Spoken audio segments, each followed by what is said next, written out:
ಬಂದ್ರು ಸಾರ್ ಬಂದ್ರು ಸಾರ್ ಶಕುಂತಲಾ ಬಂದ್ರು ಸಾರ್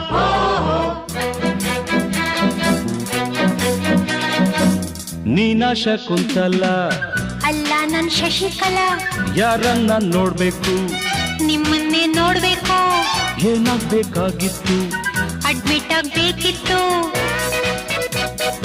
ಸರಿ ಈ ಕಡೆ ಕಳಿಸಿ ಸರ್ ಶಟಪ್ ಅಂದ್ರೆ ಬಾಯ್ ಮುಚ್ಚು ಸರ್ ಹೋಗಮ್ಮ ಹುಡುಗಿ ಅಲ್ಲೇ ಹಿಂದೆ ಅಡ್ಜಸ್ಟ್ ಮಾಡ್ಕೋ ಅಲ್ಲೇ ಹಿಂದೆ ಅಡ್ಜಸ್ಟ್ ಮಾಡ್ಕೋ ನಿನಗೆ ಯಾವುದಿಷ್ಟವೋ ಆ ಬೆಂಚೆ ಸೆಲೆಕ್ಟ್ ಮಾಡ್ಕೋ ಈ ಬೆಂಚ್ ಸೆಲೆಕ್ಟ್ ಮಾಡ್ಕೋ